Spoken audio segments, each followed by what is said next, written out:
ठीक है। तो अब हम लोग करने जा रहे हैं अगला टॉपिक, और आज आए ठीक है।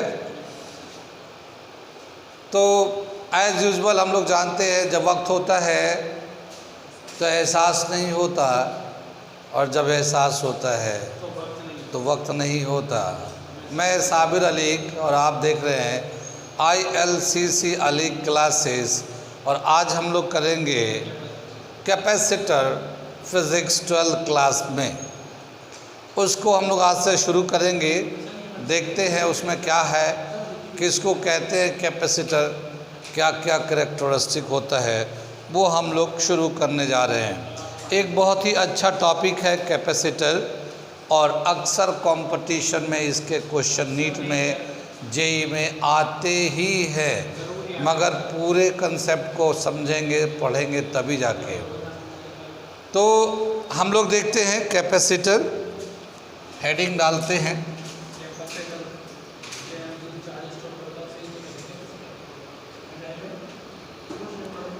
कैपेसिटर, ठीक है ना। कैपेसिटर को हम लोग कंडेंसर भी बोलते हैं, कंडेंसर भी बोलते हैं। देखा होगा कंडेंसर आप लोगों ने, पंखे के अंदर लगा होता है, एक सिलेंड्रिकल टाइप का होता है, वो पोटेंशियल को बढ़ा देता है, और पोटेंशियल को जब बढ़ा देता तो उसके पंखे के स्पीड बढ़ जाते हैं, तो वो पोटेंशियल प्रोवाइड करता है हमारा कंडेंसर और कैपेसिटर। क्या बताया कि जो हम लोग मटेरियल यूज़ करते हैं आमतौर पे, उसकी कंडक्टिविटी के हिसाब से 3 टाइप्स में क्लासिफाई करते हैं। एक कहते हैं कंडक्टर, दूसरा होता है इंसुलेटर, और तीसरा होता है सेमीकंडक्टर। कितनी बात सुन में, कंडक्टर जानते हैं जिसके अंदर इलेक्ट्रॉन फ्री होता है, और इंसुलेटर जिसके अंदर फ्री इलेक्ट्रॉन्स नहीं होते, और semiconductor partially free partially bounded, ठीक है ना। तो उसको हम लोग सेमीकंडक्टर बोलते हैं। एग्जाम्पल भी देखा है, बहुत सारे सेमीकंडक्टर के भी एग्जाम्पल है, और इंसुलेटर कैपेसिटर तो कंडक्टर तो जानते हैं। कैपेसिटर में बेसिकली करते क्या है हम लोग, अगर हम लोग किसी कंडक्टर को behaviour of material inside electric field देखने जा रहे हैं हम लोग, behaviour of material inside electric field, ये हम बता रहे हैं पहले थोड़ा सा। बिहेवियर ऑफ मटेरियल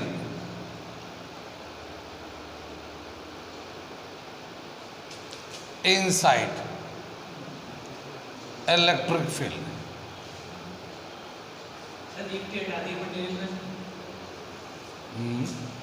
मटेरियल में से एक भी हटा दी, क्या आ गया, डबल टी ना होता, एक होता है, ज़्यादा हो गया टी है, कैपिटल एम भी हो रहा था वो। Behaviour of material inside the electric field, ये हम लोगों ने देखते हैं। क्या बताया कि जैसे एक कंडक्टर है, ये एक सपोज करिए एक कंडक्टर है, और इसके कंडक्टर के अंदर फ्री इलेक्ट्रॉन्स होते हैं। अगर हम लोग इलेक्ट्रिक फील्ड रख रहे हैं ऐसे, इसमें इलेक्ट्रिक फील्ड ऐसे है, तो क्या होगा कि जितना इलेक्ट्रिक फील्ड किसकी वजह से होता है, पॉजिटिव चार्ज की वजह से, और जब कंडक्टर तो होता है तो उसके अंदर भी फ्री इलेक्ट्रॉन्स होते हैं, और पॉजिटिव चार्ज भी, कटाइंस भी होते हैं। तो जब इसमें रखेंगे इस बॉडी को, तो क्या देखेंगे हम लोग कि इधर की तरफ नेगेटिव चार्ज आ जाएगा, और इधर की तरफ पॉजिटिव चार्ज आ जाएगा, इस तरह से। इसको बोलते हैं इंडक्शन, इंड्यूस्ड होके। क्योंकि जब हम लोग यहाँ रखेंगे तो ये हमारा इलेक्ट्रिक फील्ड है, इलेक्ट्रिक फील्ड सोर्स चार्ज यहाँ पे है, सोर्स चार्ज जो होता है वो पॉजिटिव होता है, पॉजिटिव होगा तो वो नेगेटिव चार्ज को अट्रैक्ट करेगा, पॉजिटिव चार्ज को रिपेल करेगा। एक कंडक्टर के अंदर इलेक्ट्रॉन भी फ्री होता है नेगेटिव चार्ज, और पॉजिटिव चार्ज भी फ्री होता है, तो नेगेटिव को जब अट्रैक्ट करता है उसके सरफेस पे आ जाएगा नेगेटिव चार्ज, उसके फील्ड टूवर्ड्स द फील्ड की तरफ आ जाएगा, और positive charge away from the field वाला सरफेस पे चला जाएगा। हाँ, ये फील्ड है ना, तो इसके दूर वाला फेस है, सरफेस है, उधर चला जाएगा, ये उसके करीब अट्रैक्ट फेस हो जाएगा। अब क्या बताया कि इसके अंदर कितना इलेक्ट्रॉन चार्ज होंगे, इस बॉडी के अंदर में कितना चार्ज होगा। अगर कंडक्टर है तो इसके इनसाइड द बॉडी कितना चार्ज बचेगा, इनसाइड द बॉडी इसके चार्ज होगा 0 हो जाएगा, क्योंकि कंडक्टर है, कंडक्टर में फ्री इलेक्ट्रॉन्स होते हैं तो सभी सरफेस पे चले जाएंगे, ठीक है ना, बाहर सरफेस पे चले जाएंगे। तो inside the body electric charge जो होगा वो 0 हो जाएगा, फिर इलेक्ट्रिक फील्ड कितना हो जाएगा इसके अंदर, ये भी 0 हो जाएगा। कितनी बार सुनिए, पहले किया था, जहाँ चार्ज नहीं वहाँ पे फील्ड नहीं है। लेकिन इलेक्ट्रिक पोटेंशियल हो सकता है, इलेक्ट्रिक पोटेंशियल हो सकता है, जितना सरफेस पे होगा उतना ही इनसाइड होगा, तो पोटेंशियल जो है ना कांस्टेंट होगा, जितना सरफेस पे होगा उतना ही होगा। सरफेस कैसा है, कैसे निकालेंगे, वो हम लोगों ने इलेक्ट्रिक पोटेंशियल में पढ़ा है। कितनी बात समझ में आई। तो क्या बताया कि जब भी कभी किसी कंडक्टर को या कंडक्टिंग मटेरियल बॉडी को इलेक्ट्रिक फील्ड में रखते हैं तो फील्ड की वजह से उसका चार्ज जो है, फ्री इलेक्ट्रॉन भी होता है, प्रोटॉन भी, पॉजिटिव चार्ज भी होता है, सभी सरफेस पे मूव कर जाते हैं। नियर सरफेस पे negative charge, and away surface पे पॉजिटिव चार्ज होता है। Inside the body electric charge 0 हो जाता है बॉडी के अंदर, और इस तरह से इलेक्ट्रिक फील्ड भी 0 होता है, मगर पोटेंशियल कांस्टेंट रहेगा, सरफेस के बराबर होगा। ये तो हमारा इलेक्ट्रिक फील्ड के अंदर हम लोग कंडक्टर रखा है। अगर इंसुलेटर रखेंगे तो क्या होगा, इंसुलेटर के अंदर जो है ना इलेक्ट्रॉन जो है फ्री नहीं होता, यानी नेगेटिव पॉजिटिव चार्ज फिर एक दूसरे को बाउंड करके रखते हैं, ठीक है ना। तो जब बाउंड करके रखेंगे तो मैं उसको दिखा देता हूँ कि जैसे मान लो एक ये सरफेस है, ठीक है ना, और ये इंसुलेटर है। ये इंसुलेटर की अपनी इंसुलेटर का कंडक्टिविटी रेजिस्टेंस होता है, जितना ज़्यादा रेजिस्टेंस होगा उतना ही ज़्यादा वो इंसुलेटर करेक्टर है। और अगर ऐसा होता ना कि बैड कंडक्टर, क्या मतलब हुआ बैड कंडक्टर का, कंडक्टर तो है पर कंडक्टिविटी उसकी कम है, रेजिस्टेंस ज़्यादा है, या वो उसमें फ्री इलेक्ट्रॉन कम है और रेजिस्टेंस बहुत ज़्यादा है, लेकिन वो कंडक्टर है। इंसुलेटर का मतलब ये है कि उसमें इलेक्ट्रॉन फ्री नहीं होता। तो जो एटम होगा, जाहिर है एक एटम होता है, ये इसका न्यूक्लियस होगा, इसके ऊपर पहले शेल पे 2 इलेक्ट्रॉन, 8 इलेक्ट्रॉन, 8 इलेक्ट्रॉन, 18, ऐसे जो हम लोग इलेक्ट्रॉनिक कॉन्फ़िगरेशन लिखते हैं, इसी तरीके से तो इलेक्ट्रॉन अरेंज हो गए। अब हम लोग बड़े क्लास में पढ़ेंगे तो हम लोग इस तरह का नहीं दे के बोलेंगे S orbital, P orbital, D orbital, F orbital पे। ऑर्बिटल का अपना ओरिएंटेशन होगा, केमिस्ट्री तो पढ़ा ही होगा, और नहीं पढ़ा होगा तो पढ़ लो, क्योंकि वही सहारा होगा तुम्हें।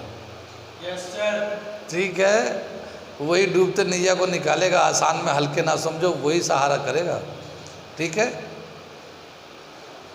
तो आगे चले हम लोग। आगे बोला कि जब ये एक इसको अगर रखेंगे इलेक्ट्रिक फील्ड में, ऐसे ही इलेक्ट्रिक फील्ड यहाँ पे भी है, ये इलेक्ट्रिक फील्ड है ये, ठीक है ना।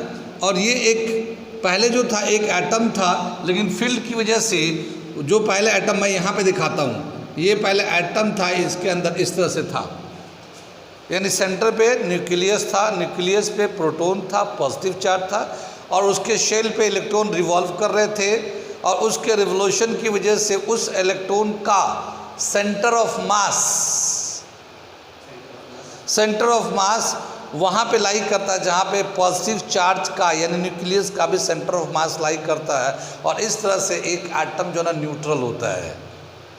क्या न्यूट्रल होता है, क्योंकि जो इलेक्ट्रॉन है उनका सेंटर ऑफ मास भी वहीं आता है जहाँ पे पॉजिटिव चार्ज का सेंटर ऑफ मास होता है। तो दोनों इक्वल एंड अपोजिट होते हैं, दोनों एक दूसरे को कैंसिल कर देते हैं। इस तरह से एटम जो है ना एक न्यूट्रल होता है। लेकिन जब इस फील्ड में रखेंगे तो ये इस फील्ड किसकी वजह से है, ये फील्ड किसकी वजह से है? पॉजिटिव चार्ज की वजह से है। जब भी फील्ड बोलेंगे तो पॉजिटिव चार्ज का ही बोलेंगे।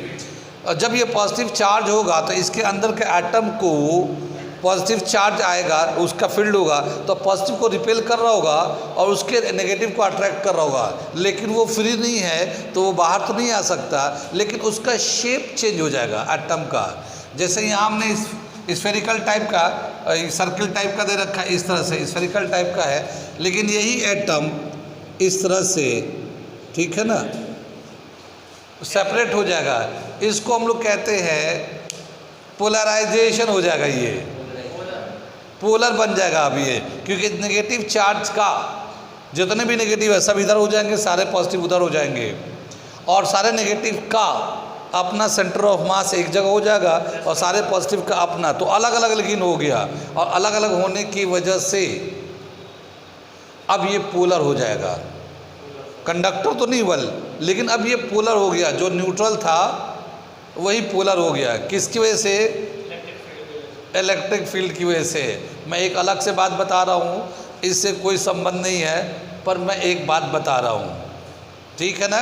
क्या होता कि पहले जो लोग थे एक गांव में अपने हिंदू मुसलमान सब साथ साथ रहते थे, ठीक है ना, उनमें कोई फ़र्क नहीं था, ना रहने लाइफ स्टाइल में था, ना एक दूसरे के फेस्टिवल में था, सब एक दूसरे से एंजॉय करते थे, रहते थे।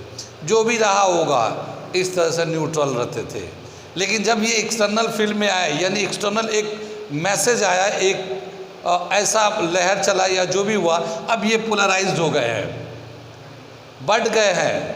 अब मुसलमान, अब एक कम्युनिटी अलग रहना चाहता है, हिंदू जो है जो मिल के रहते थे, किसी कभी भी कोई ख़तरा नहीं था किसी को भी, आज वो लोग अलग अलग रहने पे मजबूर हो गए हैं, ठीक है ना। और अब अलग अलग रह रहे हैं और एक दूसरे को, लेकिन किसकी वजह से? पॉलिटिक्स की वजह से। अगर ये हटा देंगे, अगर हटा दें तो दोबारा ये यही हो जाएगा। कितनी बात सुन रही?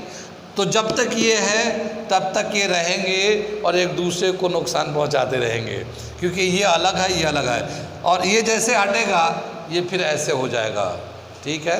कितनी बात सुन रही? ये सब्जेक्ट से नहीं था, मैं फिज़िक्स से एक चीज़ बताने की कोशिश कर रहा था। आगे चले हम लोग। इलेक्ट्रिक फील्ड जब रखेंगे, इलेक्ट्रिक फील्ड में रखेंगे इंसुलेटर को, तो वो पोलराइज्ड हो जाता है। कितनी बात चले। अब आगे चलते हैं। कैपेसिटर को कहते हैं, क्या मतलब, इतना समझ में आ गया? नोट करना चाहेंगे नोट कर लिए, नहीं तो कोई बात नहीं, आगे बढ़ते हम लोग, ठीक है, बना लीजिए। आगे देखते हम लोग क्या है ये। हम लोग एक चीज़ कर रहे थे कि अगर कंडक्टिंग एंड इंसुलेटर बॉडी को फील्ड में रखेंगे तो क्या उस पर इम्पैक्ट पड़ता है। आगे चलते हैं। एक हमारा सरफेस है और यहाँ मान के चलते कोई भी चार्ज नहीं है, ठीक है ना। हम एक पॉजिटिव चार्ज को यहाँ से लाके यहाँ पे रख दिया, इस सरफेस पे रखा, यहाँ कोई चार्ज नहीं है। तो इस पॉजिटिव चार्ज को लेके जब यहाँ ला के रखेंगे तो इसका ना कोई अट्रैक्शन हो रहा था, ना कोई रिपल्शन था, तो ये बहुत ही आसानी से यहाँ ला के रख दिया और इस पे एक चार्ज आ गया। कितनी बात सुन में? उसके बाद यहाँ पे एक चार्ज आ गया, हम यहाँ पे ये चार्ज दे देते हैं और यहाँ से मिटा देते हैं। कितनी बात सुन में? अब हम लोग दूसरा चार्ज लेके यहाँ से आना चाह रहे हैं इस पे। जब ये चार्ज आ रहा होगा तो पहले की तरह अभी माहौल नहीं है। पहले तो कोई चार्ज नहीं था तो कोई फील्ड भी नहीं था यहाँ पे, लेकिन अब पहले से एक चार्ज है यहाँ पे। तो जब ये इस चार्ज को लेके आएंगे तो सेम चार्ज की वजह से यहाँ पे रिपल्शन होगा और उस रिपल्शन को ओवरकम करने के लिए हमें इस चार्ज को अलग से एनर्जी देना पड़ेगा, यूँ कहें कि एक वर्क डन करना पड़ेगा। और जब वर्क डन करेंगे तो ये चार्ज यहाँ पे आके जितना रिपल्शन था उतना देंगे, तो उतना एनर्जी देकर यहाँ पे लाके रख देंगे उसको। हाँ, लेकिन ये स्टेबल नहीं होगा, रिपल्शन हो रहा होगा, लेकिन हमने उतना उसको एनर्जी दिया है और जो एनर्जी देंगे वही पोटेंशियल एनर्जी के फॉर्म में स्टोर होने लगेगा।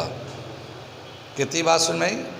तो यहाँ पे दूसरा जब चार्ज लाया या दूसरे जब चार्ज को रखे हम लोगों ने, तो हमने थोड़ा वर्क डन किया, वो पोटेंशियल एनर्जी के फॉर्म में यहाँ पे स्टोर हो गया उतना एनर्जी देने के बाद।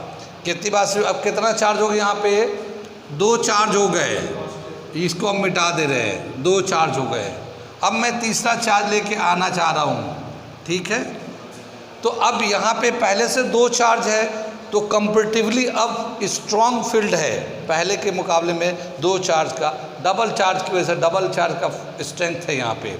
इसको लेके आएंगे उतना ही दूरी से, इस चार्ज को लेके आएंगे तो स्ट्रेंथ ज़्यादा होने की वजह से अब हमें ज़्यादा वर्क डन करना पड़ेगा इस चार्ज को यहाँ पे स्टोर करने के लिए। लेकिन हम ज़्यादा वर्क डन करके इसको यहाँ पे लाके स्टोर कर देंगे और इसकी वजह से यहाँ पे पोटेंशियल एनर्जी बढ़ जाएगा। क्या समझ में आया कि जैसे जैसे हम लोग चार्ज को यहाँ पे लाके स्टोर करेंगे, यहाँ पे पोटेंशियल एनर्जी तो जानते हैं कि Q1 Q2 अपन R होता है, work done per unit test charge is equal to potential, ठीक है ना। पोटेंशियल एनर्जी को हम लोग Q1 Q2 अपन R से दिखाते हैं। Q2 को अगर हम लोग टेस्ट चार्ज मान लें तो यहाँ पे लेके आते हैं potential energy per unit test charge, potential energy per unit test charge, या ऐसे लिखेंगे ये जो work done per unit test charge Q1 अपन R, और इसको हम बोलते हैं पोटेंशियल। कितनी बात में पहले तो पढ़ाई है हम लोगों ने ये।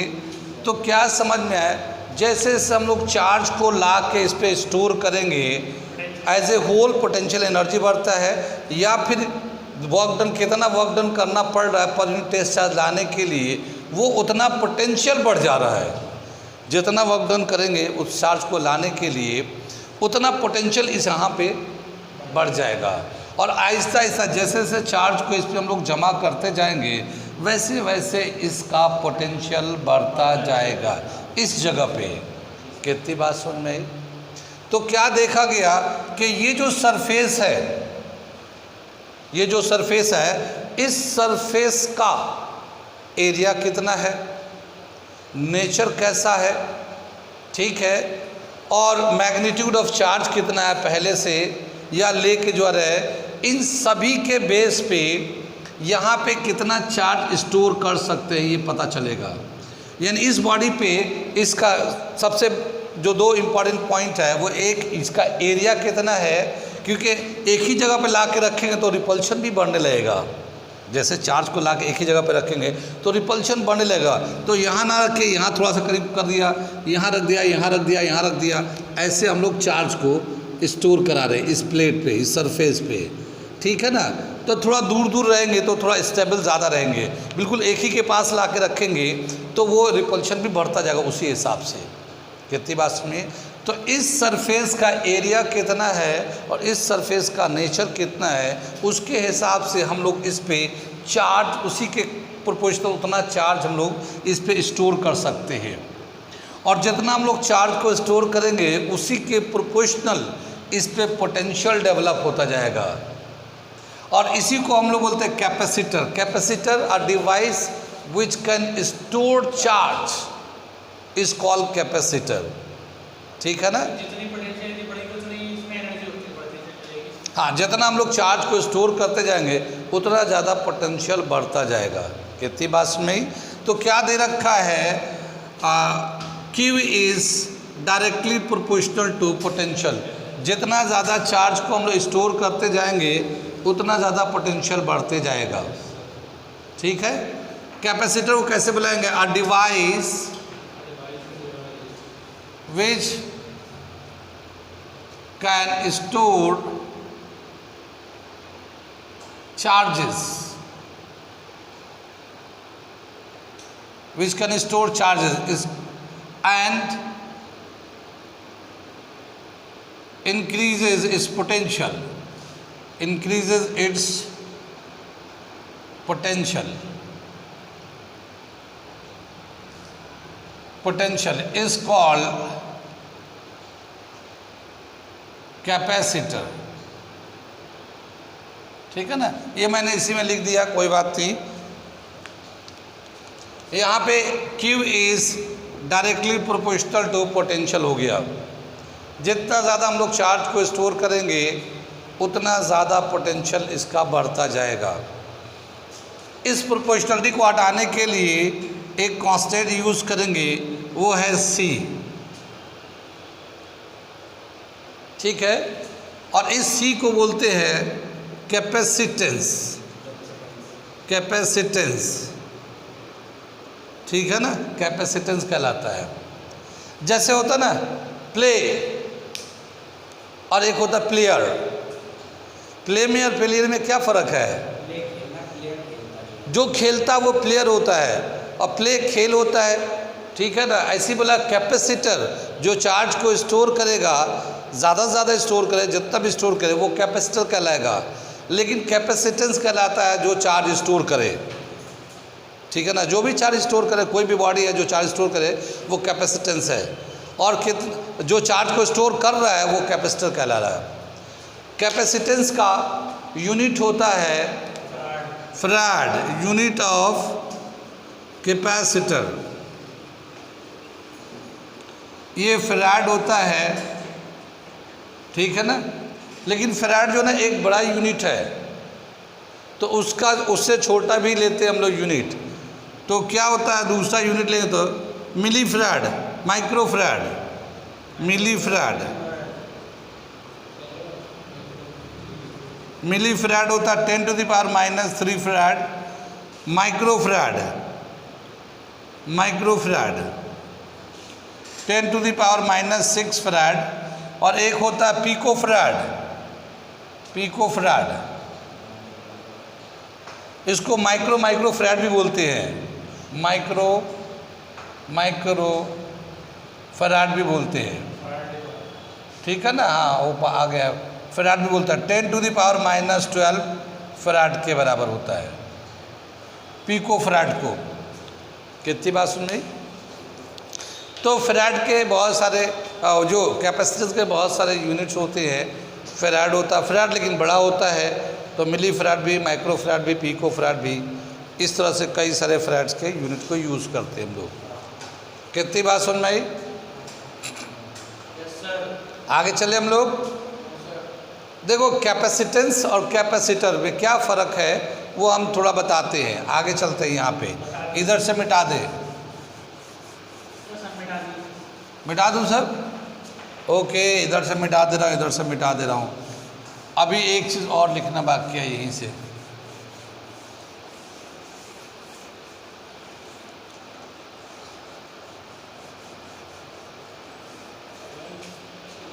तो क्या लिखा हम लोगों ने? Q = CV, Q = CV। और C का अगर वैल्यू निकालना है तो Q/V होता है। Q का वैल्यू हम लोगों ने CV, C = Q/V। Q charge कितना स्टोर किया और कितना उस पर पोटेंशियल डेवलप हुआ, इसका कैपेसिटेंस का यूनिट होगा कूलम पर वोल्ट, भी यूनिट होता है। ठीक है ना, कूलम पर वोल्ट। लेकिन हम लोग कैपेसिटेंस का जो यूनिट है फैराड यूज़ करते हैं, फैराड। ठीक है ना, जैसे आप जानते हो फोर्स = मास × एक्सेलरेशन, यही तो जानते, तो बचपन में पढ़ा होगा। तो इसका यूनिट क्या होगा? kg/s²। मास का kg होता है, एक्सेलरेशन का m/s²। तो फोर्स का क्या यूनिट होगा? kg/s²।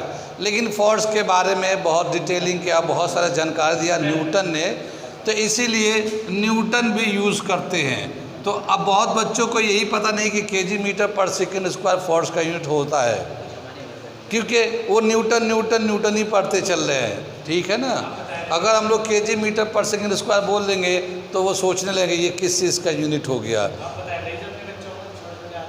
हाँ, नहीं, अरे हम तो बताते हैं, छोटे बड़े सबको बताते हैं।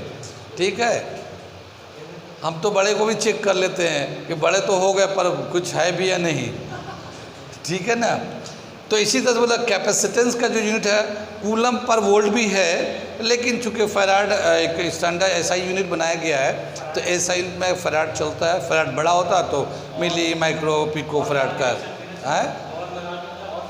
हाँ, कितनी बात सुन रही? और फ्राड इनके आखिरी ख्वाहिश पूरी करूँ, और फ्राड भी लिख देता हूँ, ठीक है ना। आगे चले हम लोग, यहाँ पे देखते हैं कैपेसिटेंस जो है इस तरह से हम लोग निकालते हैं। क्या बताया कि किसी बॉडी पे कितना चार्ज स्टोर करेगा और कितना उसको स्टोर करने की कैपेसिटी है, ठीक है ना, कितना उसको, एक है ना, एक छोटी सी बात ये समझते हैं तो हम जो बात मैं बताना चाह रहा हूँ वो समझ में आएगा।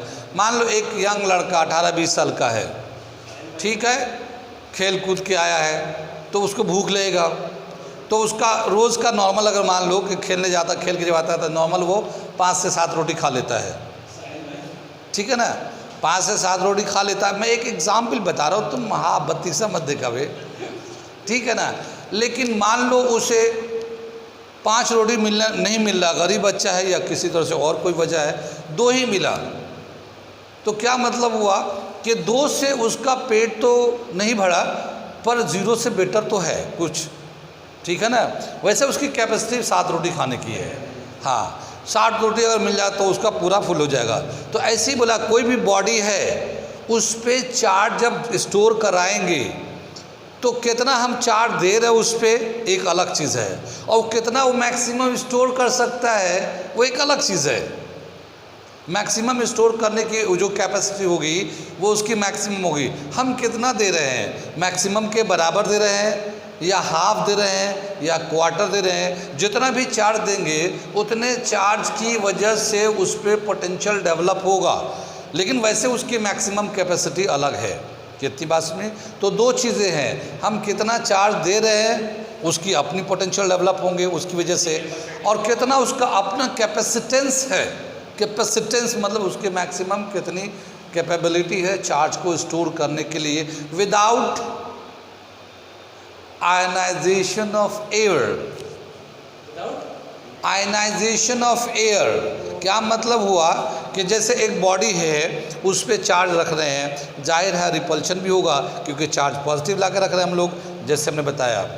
अब जैसे उसका थोड़ा बड़ा है तो कुछ यहाँ चार्ज, कुछ यहाँ, कुछ यहाँ, कुछ यहाँ, इधर उधर थोड़े थोड़े डिस्टेंस पे हम लोग स्टोर कर दे रहे हैं, लेकिन एक सर्टेन स्टेज के बाद वो सारे स्पेस ख़त्म हो जाएंगे और अब उसको हम लोग कहीं ले जाकर रखना चाहते हैं तो बहुत ही ज़्यादा एनर्जी देकर उसको रोक के रखना पड़ेगा, और अगर हम नहीं रोक पाए, उतना एनर्जी नहीं दे पाएंगे तो वो चार्ज दोबारा से रिपेल होकर एयर में आ जाएगा, एयर में आ जाएगा तो आयनाइजेशन ऑफ एयर होने लगेगा, एयर में आइंस आने लगेगा। हाँ, तो उसी को बोले कि जितना उसकी कैपेसिटी है अगर उससे कम होगा तो कोई बात नहीं, वो चार्ज को स्टोर करता रहेगा, लेकिन उसके लिमिट से ज़्यादा होने लगेगा तो फिर वो एयर को आयनाइज करने लगेगा। कितनी बात सुन में। आगे चले देखते हैं कि एक स्फेरिकल बॉडी है, उस बॉडी का कितना कैपेसिटेंस होगा, कैपेसिटेंस का क्या रिलेशन होगा, क्या फॉर्मूला होगा, ठीक है ना। देखने जा रहे हैं कि कोई आइसोलेटेड बॉडी है तो उसका, अगर स्फेरिकल बॉडी मान लेते हैं तो उसका कितना कैपेसिटेंस होगा या उसका कैपेसिटेंस का क्या फॉर्मूले होंगे, ठीक है ना। तो यहाँ पे हम लोग पहला जो निकालने जा रहे हैं कैपेसिटेंस ऑफ आइसोलेटेड स्फीयर, अगला टॉपिक करने जा रहे हैं हम लोग। Capacitance of an isolated sphere, capacitance of isolated sphere. एक हमारा ये स्फीयर है, ऑन है ना, देखिए इसका ये रेडियस है r है, ये इस पे हम लोग चार्जिंग कर रहे हैं तो ये हम लोग इसके सरफेस पे चार्ज डाल रहे हैं, ठीक है ना। ये इस तरह से इसके पूरे सरफेस पे चार्जिंग कर दे रहे हैं इसको,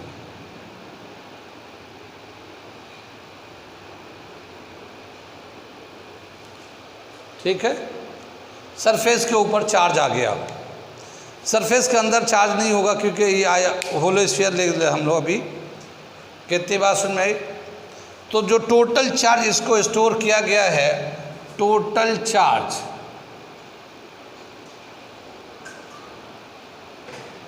ऑन द सरफेस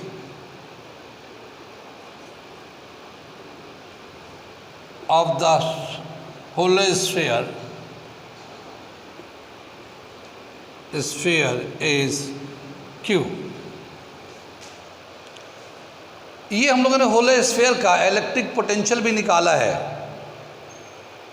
कितनी बात सुनिए, इलेक्ट्रिक पोटेंशियल भी निकाला है। और इलेक्ट्रिक पोटेंशियल जो निकाला था होलोस्फीयर का, outside, on the surface, inside भी, तीनों जगह निकाला है। और पोटेंशियल का क्या फॉर्मूला याद तो होगा, के क्यू अपॉन आर। सरफेस पे अगर लेते हैं तो के क्यू अपॉन आर। तो हम लिखने जा रहे हैं electric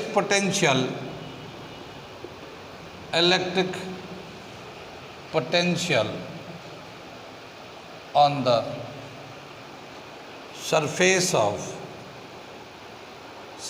of holosphere is given as V is equal to K Q upon, यहाँ पे स्मॉल r लिया तो हमने r लिख दिया। कितनी बात सुनिए, K का वैल्यू डालना चाहे तो ये 1/4πε0 Q अपॉन r, ऐसे भी लिख सकते हैं हम लोग। ये पोटेंशियल हो गया। कितनी बात सुनिए, अगर इसका कैपेसिटेंस निकालेंगे तो क्या लिखेंगे, capacitance of होलोस्फीयर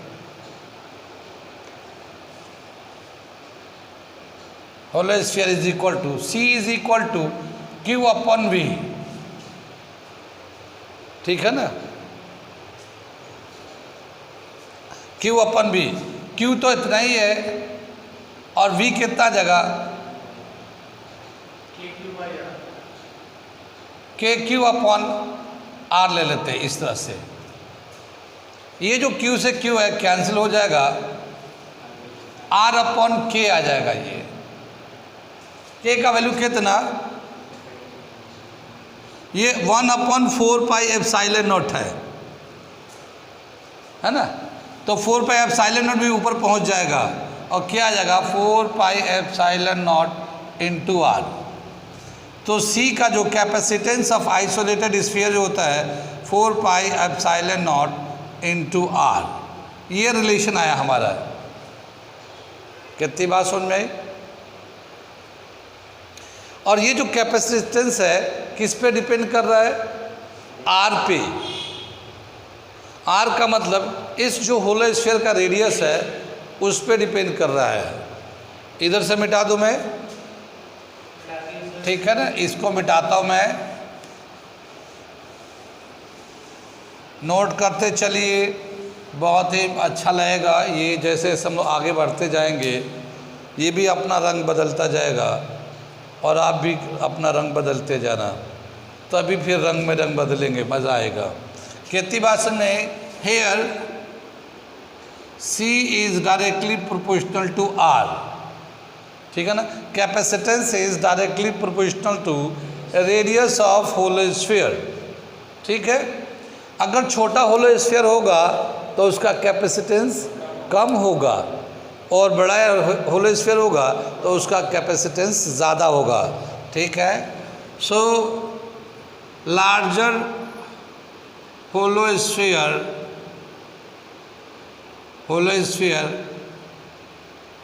has greater capacitance,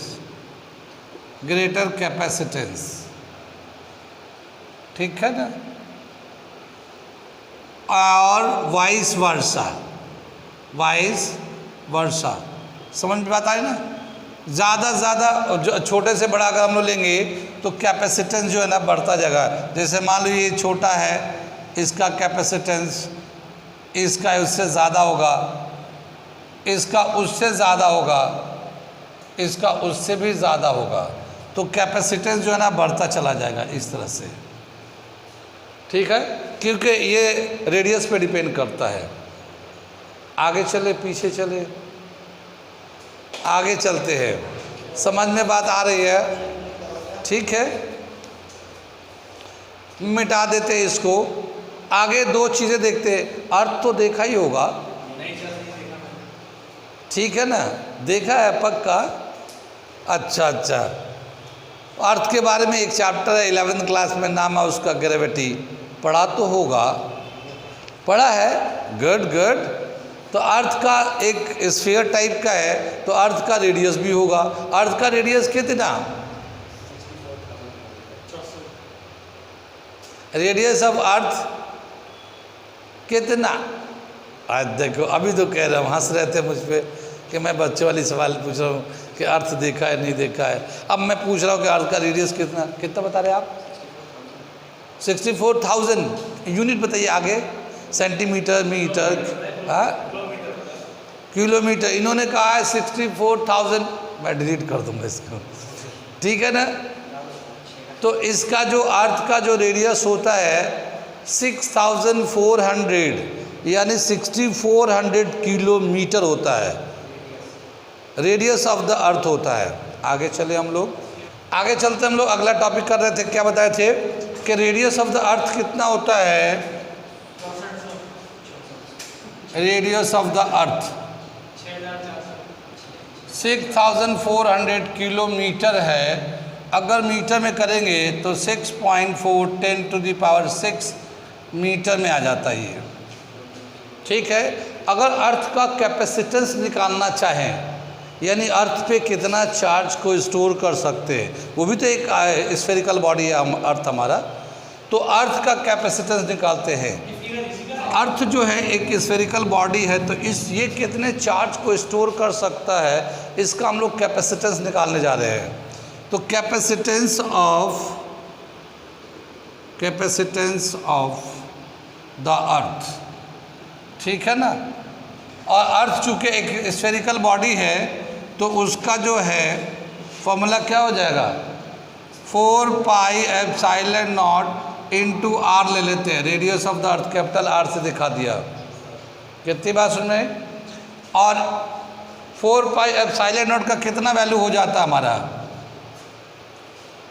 4πε0 का वैल्यू बताओ भाई। ओए लड़के, उधर देख रहा ताकि मुझसे ना पूछे, जाने दो, बैठने दो, मैं तो देख रहा हूँ ना। हाँ बताओ, वैल्यू बताओ। वेरी गुड, कितना साइल वैल्यू है इसका?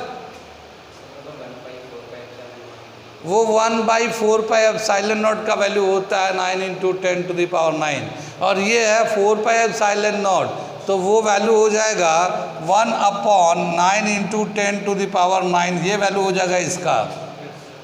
कितनी बात सुन में, ये अपॉन में चला गया, और ये आर कितना है? 6.4 10⁶ मीटर में ले लिया, ठीक है। अब देखो ये जो है 3 0 बच जाएगा, ऊपर में जाएगा 10⁻⁻3, ठीक है। और यहाँ वैल्यू आ जाएगा 6.4/9 × 10⁻⁻3, ये कैपेसिटेंस फराड में आ जाएगा, फराड। कितनी बात सुन में? ये 9 से डिवाइड नहीं हो पाएगा, तो हम लोग 10 से मल्टीप्लाई करके 64 कर लेते हैं, और इसको 9 ले लेते हैं, ये 10⁻⁻4 फराड हो गया। 10 से मल्टीप्लाई डिवाइड कर दिया, तो डिवाइड वाला को तो पावर में ले गए और मल्टीप्लाई वाला को इससे कर दिया। इसको जब 9 से डिवाइड करेंगे तो 7.11 10⁻⁻4 फराड है, ठीक है ना। कितनी बात सुन में आई है? लेकिन ये -4 फराड को हम लोग अगर स्टैंडर्ड यूनिट में बदलना चाहेंगे तो 100 से मल्टीप्लाई 100 से डिवाइड कर देते हैं। 100 से मल्टीप्लाई करेंगे तो ये 711 हो जाएगा, और डिवाइड करेंगे तो 10⁶ फराड आ जाएगा ये। कितनी बात सुन में आई? इसको हम लोग लिख सकते हैं 711 माइक्रो फराड, इसको लिख सकते हैं हम लोग।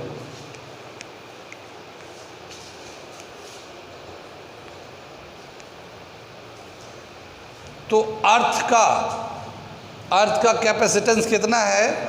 711 माइक्रोफैराड अर्थ का कैपेसिटेंस है अप्रॉक्सीमेटली, जिसका रेडियस है 6400 किलोमीटर। समझ में आई बात? ये जो कैपेसिटेंस है ये ज़्यादा या कम है? माइक्रोफैराड में है तो हम लोग बोलेंगे थोड़ा कम है ये। आगे चलते हैं, अगला एक टॉपिक कर रहे हैं इसी से रिलेटेड। अभी मैं बता रहा हूँ एक चीज़ और, ठीक है? आगे चले हम लोग। ये हम लोगों ने क्या निकाला कि अभी एक स्फेरिकल बॉडी का कैपेसिटेंस का फॉर्मूला निकाला था 4πε0, और हम लोगों ने उसी स्फेरिकल बॉडी के रिस्पेक्ट में हम लोगों ने अर्थ को ले लिया, और अर्थ का रेडियस हमें पता था तो उसका हम लोगों ने कैपेसिटेंस निकाला, और ये कैपेसिटेंस 711 माइक्रोफैराड आ गया। Radius of spherical body to store charge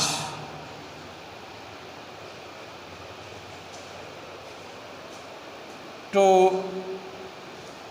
store charge of capacitance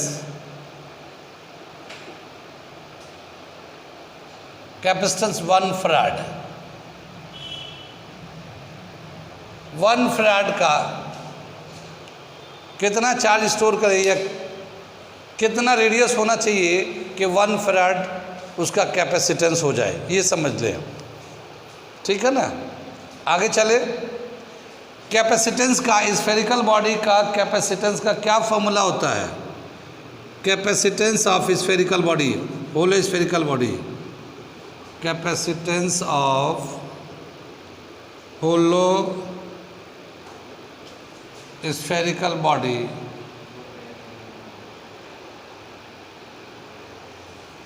क्या होगा फॉर्मूला?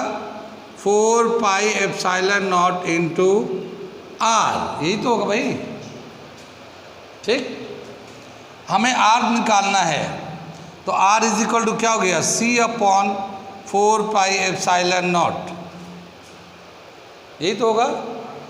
और ये जो है KC भी बोल सकते हैं, 1/4πε0 को KC भी K बोल देंगे, और C तो C है। यहाँ K का वैल्यू कितना है हमारा? 9 × 10⁹ और C का वैल्यू कितना है? Capacitance 1 farad. ठीक है, मल्टीप्लाई करेंगे तो 9 × 10⁹ मीटर इसका रेडियस होना चाहिए।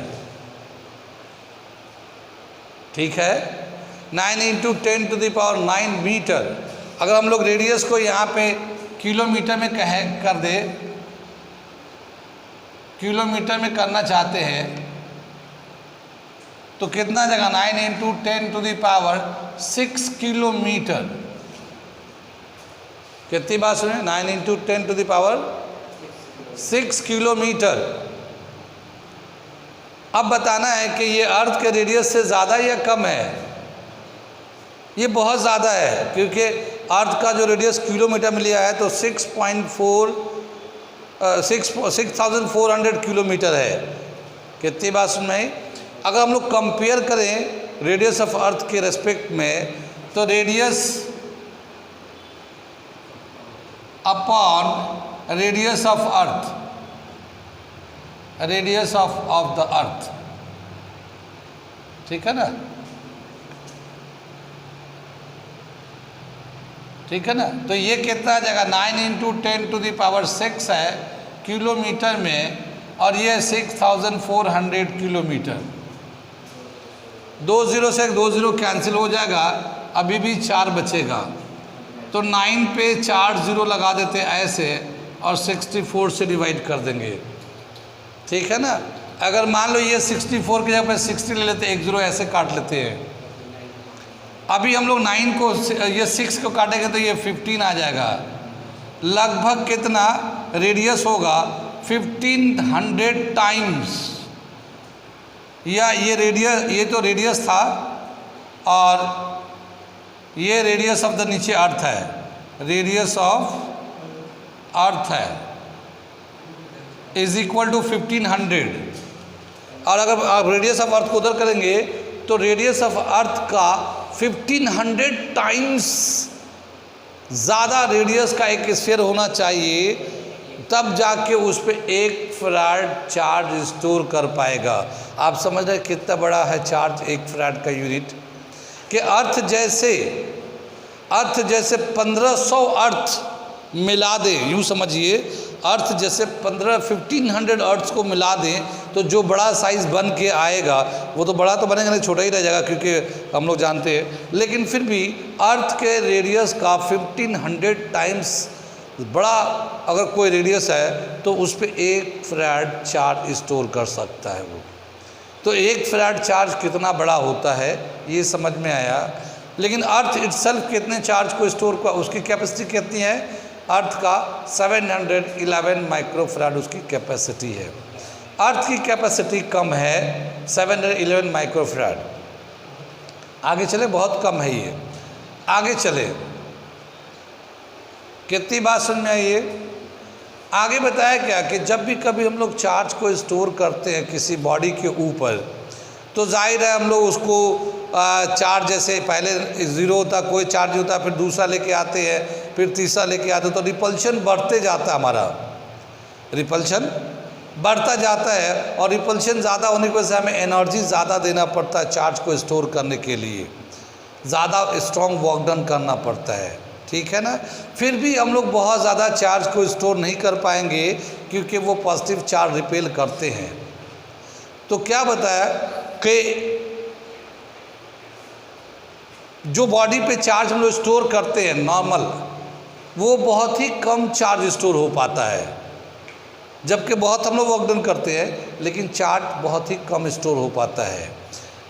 कोई ऐसा मेथड जिससे हम लोग चार्ज को ज़्यादा से ज़्यादा स्टोर करें, वो मेथड हम लोग करने जा रहे हैं, उसको हम बोलते हैं प्रिंसिपल ऑफ कैपेसिटर। यानी कैपेसिटर का कैपेसिटेंस कैसे बढ़ाया जाए, यानी उसके जितना चार्ज नॉर्मल में स्टोर करता है, अगर क्या किया जाए कि वो उससे ज़्यादा चार्ज को स्टोर करे। ठीक है, तो अगला हम लोग करने जा रहे हैं कैपेसिटर का।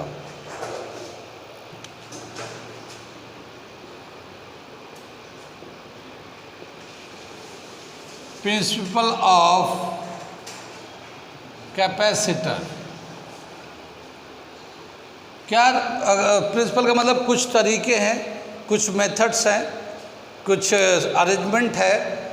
अगर हम लोग उस तरह से करेंगे तो चार्ज जो है जितना वो स्टोर करता उससे वो ज़्यादा स्टोर कर सकता है, ठीक है ना, वो ज़्यादा स्टोर कर सकता है। तो कैसे वो स्टोर करेगा, कैसे उसकी कैपेसिटी बढ़ेगी चार्ज स्टोर करने की, वो हम बता रहे हैं। कितनी बात सुन में आई? पहला बताया क्या कि अगर किसी बॉडी पे चार्ज को, जैसे मान लो ये एक हमने शीट ले लिया और इस पे हम लोग चार्ज को स्टोर करते हैं, तो ये सर्टेन अमाउंट ऑफ चार्ज ये स्टोर हो जाता है नॉर्मल तरीके से, ठीक है ना, नॉर्मल तरीके से सर्टेन अमाउंट ऑफ चार्ज, मगर ये चार्ज बहुत ज़्यादा नहीं होता, पर कुछ चार्ज तो स्टोर कर ही देते हैं। कितनी बात सुन रही? अगर इस शीट को कोटिंग किया जाए, कोटिंग का मतलब होता है कवर किया जाए, तो मान लो एक कंडक्टिंग शीट से इसकी कोटिंग करें। कोटिंग का मतलब ये है कि जैसे ये एक शीट है, अगला एक हम लोग ने मेटालिक शीट लगा दिया उसके बगल में, ठीक है, तो हमने ये एक कंडक्टिंग शीट इस पे लगा दिया। कितनी बात में थिक शीट, थिन शीट, कोई बात नहीं, समझ में आई है। लेकिन ये कंडक्टिंग है, यानी कंडक्टर है, तो इसके अंदर चार्ज होंगे। जब इसके अंदर चार्ज होंगे, इस पे पॉजिटिव चार्ज होगा, तो इधर जो है ना नेगेटिव चार्ज आ जाएगा। कुछ बात समझ में आ रही है? इधर नेगेटिव चार्ज आएगा और इसकी इधर जो है ना पॉजिटिव चार्ज आ जाएगा। कितनी बात समझ में? ठीक, तो क्या होगा, जैसे ये इस पे हम लोगों ने थोड़े पॉजिटिव चार्ज जो नॉर्मल तरीके से स्टोर किया गया था उससे ज़्यादा नहीं हो पा रहा था, उससे ज़्यादा हो नहीं पा रहा था। तो हम लोगों ने क्या किया, एक मेटेलिक शीट लाया, इसके सामने रख दिया ऐसे। तो ये कंडक्टिंग है, तो इसके इस साइड पे नेगेटिव चार्ज आ जाएगा और इसके पॉजिटिव चार्ज आएगा। कितनी बात में, और जब नेगेटिव चार्ज इसके सामने आएगा तो इन दोनों के बीच में अट्रैक्शन होगा। अट्रैक्शन होता है ना तो पोटेंशियल घट जाता है। रिपल्सिव पावर जो है ना कम हो जाता है। जब रिपल्सिव पावर कम हो जाएगा तो इस पे फर्दर थोड़े चार्ज स्टोर हो जाएंगे। और जैसे मान लो इस पे पहले नॉर्मल तरीके से 100 चार्ज थे बिल्कुल ऐसे, 100 से ज़्यादा नहीं हो पाता। 101 कर देते तो 1 निकल जाता, सिर्फ 100 ही रुक रहा था। कितनी बात में, जब हम लोग एक मेटेलिक बॉडी का यहाँ पे कोटिंग करेंगे, कोटिंग मतलब करीब ला के कवर कर देंगे, तो इसके पॉजिटिव चार्ज से इस पे नेगेटिव चार्ज इनर पार्ट में और आउटर पार्ट में पॉजिटिव चार्ज आ जाएगा। अब ये जो इनर पार्ट में negative charge, in positive charge के बीच में एक तरह का अट्रैक्शन होगा। अट्रैक्शन होने की वजह से क्या होगा कि इसका जो रिपल्सिव पावर है वो कम हो जाएंगे। इन चार्ज के बीच का रिपल्सिव पावर कम होगा, एनर्जी कम हो जाता है। और उसके एनर्जी कम होने की वजह से, रिपल्सिव पावर कम होने की वजह से अब हम लोग थोड़े से चार्ज और इस पर स्टोर कर सकते हैं। जैसे मान लो पहले 100 चार्ज थे, 100 चार्ज था, अब मान लो 15 to 20 और जमा हो गया, तो अब मान लो मैक्सिमम 20 जमा हो गया, तो अब कितना हो गया, 120 हो गया। इसके कोटिंग करने की वजह से अगर मैं इसे हटा दूंगा फिर ये 100 हो जाएगा। क्यों? क्योंकि वो फिर वो उसका जो अट्रैक्शन था वो ख़त्म हो गया, रिपेल करके बाहर कर देंगे वो, ठीक है ना। तो फिर दोबारा से हम लोगों ने इसको यहाँ पे ला के इसको रखा है, अट्रैक्शन की वजह से इसे यहाँ पे रखा है। कितनी बात सुन में, आगे चले पीछे चले, लेकिन इसके पीछे पॉजिटिव चार्ज है तो इसकी वजह से रिपल्शन भी हो रहा होगा और इसकी वजह से सामने वाले से अट्रैक्शन हो रहा है। उस अट्रैक्शन की वजह से थोड़ा चार्ज तो इसने जमा कर लिया। कितनी बात सुनिए, इससे कैपेसिटेंस बढ़ा है, इससे कैपेसिटेंस कोटिंग की वजह से थोड़ा कैपेसिटेंस बढ़ा है। अब हम क्या कर रहे हैं कि ये जो पॉजिटिव चार्ज है इसकी वजह से जो इस पर रिपल्शन हो रहा है, अगर इसे हम लोग हटा दें, हटाने का मतलब इसको अर्थिंग कर देते हैं। क्या कर देंगे? अर्थिंग कर देते हैं हम लोग। अर्थिंग कर देंगे तो ये सारा पॉजिटिव चार्ज कहाँ चला जाएगा?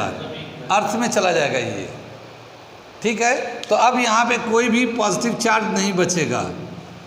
जब पॉजिटिव चार्ज नहीं बचेगा तो इसकी वजह से रिपल्शन नहीं होगा यहाँ से, तो और ज़्यादा चार्ज ये स्टोर कर सकता है, क्योंकि जितना वो पॉजिटिव चार्ज किया है उसकी वजह से यहाँ रिपल्शन था, लेकिन वो सारे रिपल्शन ख़त्म हो गए तो उसकी वजह से और ज़्यादा चार्ज इस पर स्टोर कर सकता है। तो ये दूसरा तरीका है कैपेसिटेंस बढ़ाने का। पहला कोटिंग यानी कवर करना, दूसरा अर्थिंग, ठीक है ना। तो ये दो तरीके हैं जिससे हम लोग किसी भी कैपेसिटर का कैपेसिटेंस बढ़ा सकते हैं। क्या? वो मैं लिख दे रहा हूँ, समझ में बात आ रही है? क्या बताएं कि when a charged body is covered by a conducting object,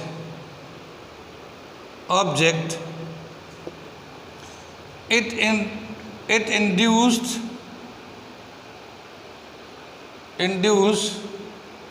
negative charge in the nearer face and positive charge on the outer face, ठीक है ना। This is known as, due to this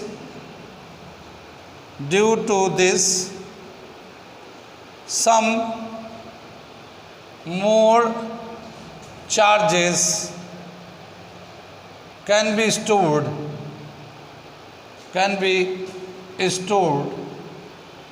on the surface, so its capacitance increases slightly or slightly increases, ठीक है ना. So its capacity increases slightly और slightly increases, ठीक है ना. This is known as coating. This is known as coating.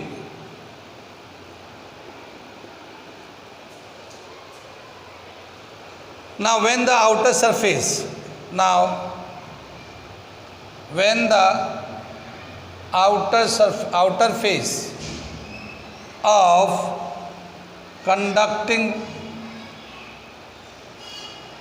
object is connected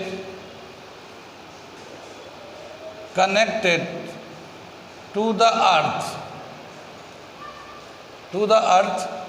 all positive charges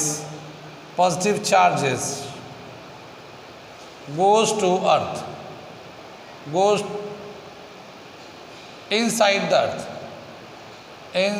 the earth. Grammar पे ध्यान ना दे, समझने की कोशिश करें, ठीक है ना. All positive charge goes inside the earth and the charge storing capacity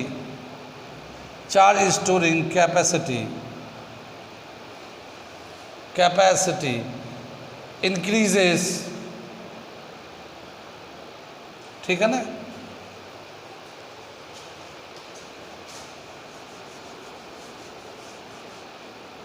increases abruptly का मतलब जानते हैं.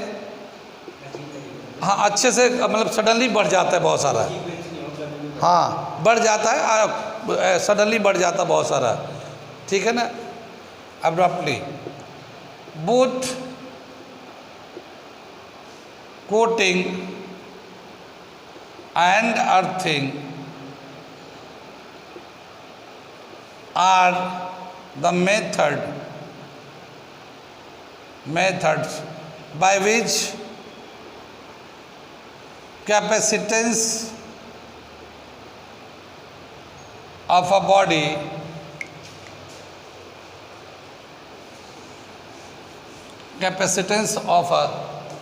surface or body of a body can be increased.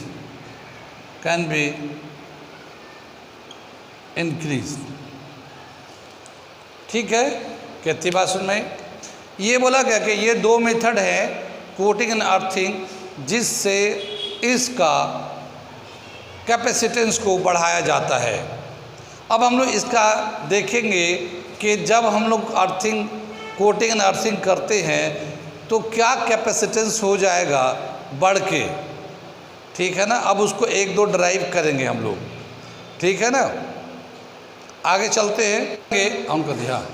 अब हम लोग करने जा रहे हैं अगला टॉपिक, वो है पैरेलल प्लेट कैपेसिटर, ठीक है ना. पैरेलल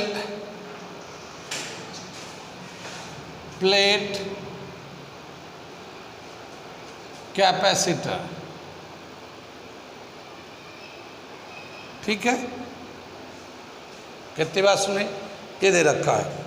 एक हमारा ये सरफेस है जिस पे हम लोगों ने चार्ज को स्टोर किया है, ठीक है ना. ये चार्ज को स्टोर किया है जितना हो सका है प्लेट पे. लेकिन हम लोग जानते हैं कि एक प्लेट या किसी भी बॉडी पे अगर ऐसे नॉर्मल तरीके से चार्जिंग करेंगे तो बहुत ज़्यादा चार्ज को स्टोर नहीं कर पाते, तो उस वक्त उसका कैपेसिटेंस कम होता है. अगर हम चाहते हैं कि इसका कैपेसिटेंस ज़्यादा हो या इसको ज़्यादा चार्ज को स्टोर करे तो हम इसकी कोटिंग करेंगे. तो ज़ाहिर है यहाँ पे ये एक शीट है रेक्टेंगुलर, तो ऐसे ही हम कंडक्टिंग या मेटालिक शीट को इसे लगा देंगे. कितनी बात सुन में आई. तो हम लोग एक मेटालिक शीट यहाँ पे लगा देते हैं. इसके अंदर में कौन सा चार्ज होगा, माइनस, और इसके बाद में कौन सा चार्ज होगा, प्लस। कितनी बात समझ में आ रही है? तो इसकी वजह से थोड़ा सा इलेक्ट्रिक पोटेंशियल बढ़ जाएगा। कितनी बात समझ में आई? लेकिन अगर हम लोग इसकी अर्थिंग कर दें, इसकी अर्थिंग कर देते हैं तो ये सारे पॉजिटिव चार्ज जो ना अर्थ में चले जाएंगे और उसकी वजह से और ज़्यादा चार्ज ये स्टोर कर लेगा। तो ये जो चार्ज है सभी अर्थ में चले गए, ठीक है। और अर्थ में जाने की वजह से पीछे का साइड खाली हो गया और उसकी वजह से इस पे चार्ज जो है ना ज़्यादा से ज़्यादा स्टोर कर लिया। कितनी बात सुन में? आगे चले पीछे चले, ठीक है। इस फिगर को देख के कुछ बात याद आ रहे हैं। इसके बीच में हम लोगों ने एक बार इलेक्ट्रिक फील्ड निकाला था और थिक शीट का हम लोगों ने फील्ड निकालते थे तो हम लोगों ने उसमें क्लासिफाई किया था, ये फर्स्ट रीजन है, बीच वाले को सेकंड रीजन, उधर को थर्ड रीजन लिया था। और फिर हम लोगों ने electric field first region, second region, third region में लिया था कन्वेंशन के साथ। फिर उसके बाद ये भी लिया था कि अगर चार्ज डेंसिटी दोनों का सेम हो और एक पॉजिटिव हो एक नेगेटिव हो, वो रिलेशन याद है ना आप लोगों को? याद है ना? सोच लो फिर से, जाकर रिवीजन कर लेना। और क्योंकि मैं डायरेक्ट लिखूँगा। कितनी बात समझ में आई? तो यहाँ पे जो हम लोगों ने देखा था, जब इधर पॉजिटिव इधर नेगेटिव होता है तो यहाँ पे इलेक्ट्रिक फील्ड जीरो और यहाँ पे electric field first and third region में इलेक्ट्रिक फील्ड जीरो जाता है और बीच में इलेक्ट्रिक फील्ड आता है और उसका वैल्यू था E = sigma upon epsilon not, ठीक है ना। प्लस करने के बाद दोनों तरफ से सिग्मा अपॉन एप्सिलॉन नॉट, इतना इलेक्ट्रिक फील्ड था। और ये हाँ इन दोनों के बीच में यहाँ पे, और ये हर जगह बराबर है। क्यों? क्योंकि ये चार्ज डेंसिटी इसके सरफेस पे होता है और ये epsilon not permittivity of air होता है, ठीक है ना। सिग्मा क्या है? Charge density, charge density. And epsilon not क्या है? ये permittivity, permittivity of the medium present between the plates,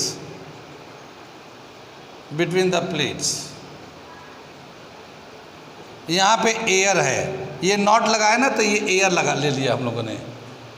बात समझ रही? एप्सिलॉन नॉट एयर होगा तब लेते हैं, अगर कोई दूसरा मटेरियल डालेंगे तो अभी हम लोग उस पर बाद में डिस्कस करेंगे, लेकिन अभी एयर है ये, और दूसरा मटेरियल जो होगा उसके हिसाब से वो आ जाता है। कितनी बात समझ में आई? तो इलेक्ट्रिक फील्ड हम लोगों ने वहाँ से उठा लिया।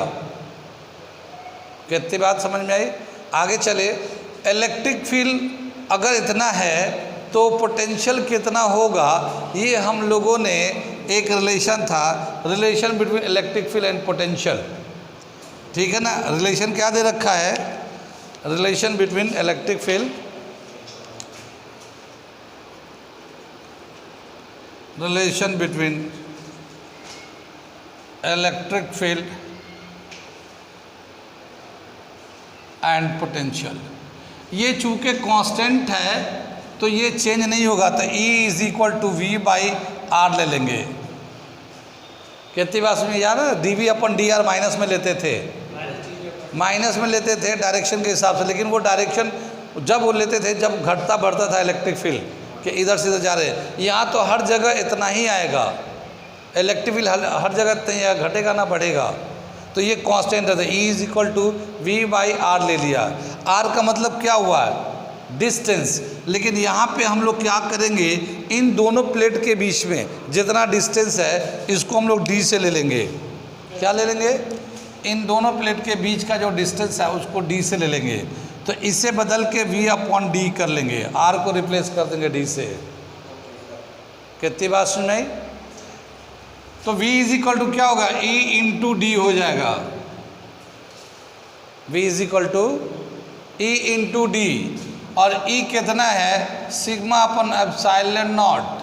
ये E है इन दोनों के बीच में, कितनी बात समझ में आती है? और सिग्मा क्या है? Charge density, charge upon area. इस प्लेट का एरिया कितना, टोटल कितना चार्ज है, तो हम लोग इसको charge D epsilon not a ऐसे लिख लिया पोटेंशियल को। कितनी बात समझ में आई? अब हम लोग कैपेसिटेंस निकालना चाहते हैं कि इस पैरेलल प्लेट का कैपेसिटेंस कितना होगा, ठीक है ना? Capacitance, now capacitance of parallel plate C is equal to Q upon V। कितनी बात समझ में आ रही है? आ रही है कुछ समझ में है बात? पीछे वाले बच्चे, हाँ अभी बता रहा हूँ, वहाँ बताइए क्या पूछना है। हाँ बोलो, वो बच्चा तो सीधा, उसको तो आता है सर, अच्छा लग रहा है। ठीक है, अगर कोई डाउट हो तो पूछ लो, कोई बात नहीं, अगर घर पे रिवीजन कर लो, आज वीडियो से जाकर देख लेना तुम, ठीक है ना? C is equal to Q by V, ये समझ में आ गया? Q तो चार्ज है, जो इस पर चार्ज स्टोर हुआ है, और इसकी वजह से जो पोटेंशियल है V, ये V का वैल्यू हम लोग डाल देते हैं यहाँ पे, ठीक है? तो कैपेसिटेंस कितना जगह C is equal to Q, और ये होगा Q D upon epsilon not A. कितनी बात सुन में? ये Q से Q कैंसिल हो जाएगा, और C is equal to epsilon not A upon D आ जाएगा। ये हमारा कैपेसिटेंस का फॉर्मूला आ जाता है पैरेलल प्लेट कैपेसिटर का, ठीक है ना?